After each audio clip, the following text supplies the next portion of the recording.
Pakistan's former Prime Minister Imran Khan has called off a planned election rally after his supporters were arrested for defying a ban on public gatherings. There were confrontations with police officers ahead of Khan's planned election rally in Lahore. Just hours before the event, authorities imposed a ban on all demonstrations for a week. Well, joining me live from Lahore is former Prime Minister Imran Khan. Sir, thank you very much for joining the program. First of all, your reaction to the government deciding to ban rallies just as your supporters were taking to the streets. Well, just to give you the background, the Supreme Court asked the President of Pakistan to fix an election date. That date is fixed for the 30th of April, which means 50 days left. So my party decided to do an open our election campaign by a rally in Lahore today. The police had given us permission. They had approved the route of the rally. And suddenly this morning, the permission was taken away, but not just taken away. We had these heavy contingents of police, and these people coming to attend a peaceful rally were hit with tear gas shells, water cannon with some chemical in it, which people are still recovering from. And then police just charging these protesters, breaking their cars, and so many people got injured. But one, Bilal, this guy was killed in police custody. How do you interpret what you're describing as this government back and forth on the rules about holding a rally?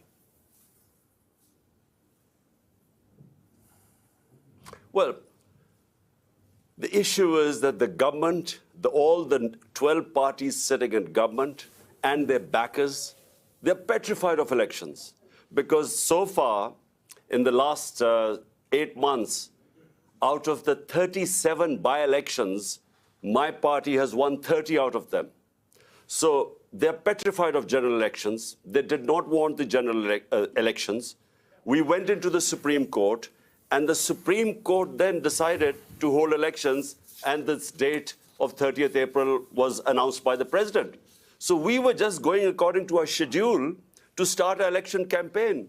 But it is clear that the government does not want election. The parties sitting in the government, they want to get out of the election. So my worry is that the idea was to create a law and order situation today, and we really restrained our workers. We called off the rally because we were scared that there would be people killed, and that would be used as a pretext to get out of the elections. Some might answer that while the government is perhaps afraid of the upcoming elections, you're also afraid of complying with judicial rules. Police did show up at your house in Lahore only a few days ago to arrest you, to compel you to show up in court, and you evaded arrest.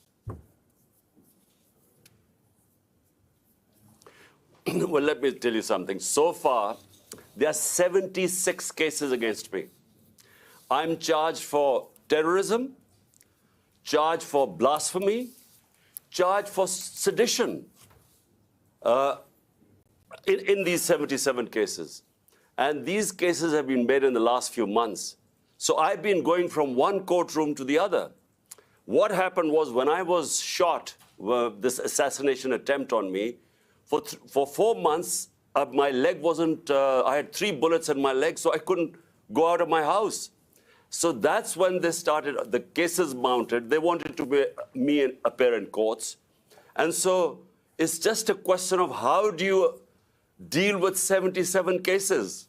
I mean, how many court appearances do you make? So it is just one other way of getting me out of the way to contest the elections. So they want either to imprison me or to disqualify me because they are scared that my party, thanks to the Almighty, is one of the most popular party in Pakistan's history. So because they're scared, that's why they're trying to find ways either to get out of elections or get me out of the way. There are provincial elections, as you mentioned, in April, and then national elections later this year. If they both go ahead as scheduled, can you legitimately run in national elections if, as you say, there are 70-plus cases currently pending against you? All the cases, I'm afraid, are frivolous. Whenever they go into a court of law, these cases will be dismissed. Now imagine, I just give you an example. There's a terrorism. I'm supposed to have committed Sir, terrorism. sorry to interrupt, but And if what that's is the case, and if that's why, if that's what you believe, why didn't you show up in court?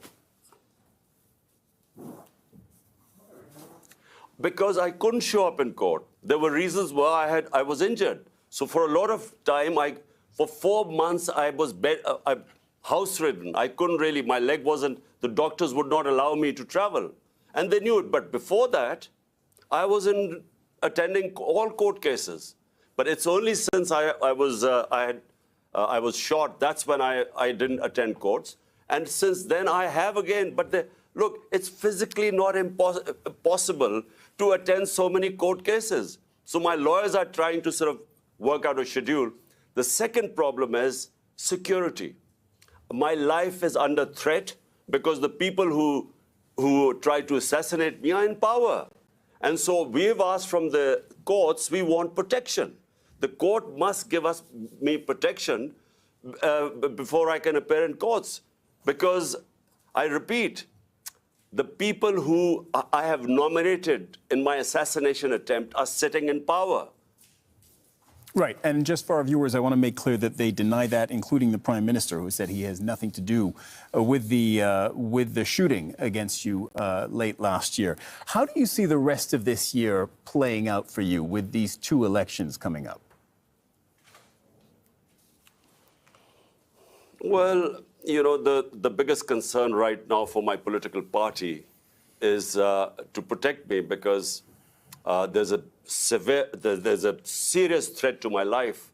And the reason is, I repeat, that these people sitting in power are petrified of losing the elections, which they will, which is why they don't want elections. So the question is, how do I campaign and yet have a secure enough environment? Question is, how do I go to these courts? I made 3 court appearances, and unfortunately, there was just no protection there. That's why we've approached the court and said, look, there must be some police protection. But problem is, the people who are supposed to protect me are the ones who are trying to kill me. But what's your plan for this year? Is it win elections and then ride it back into office and into power in Islamabad? Well, the elections, national elections, are scheduled for October. But because we were in power in 2 of the 4 provinces, we dissolved our assemblies here. And so to hold elections, so the Supreme Court then asked the president to give a date, which is 30th April.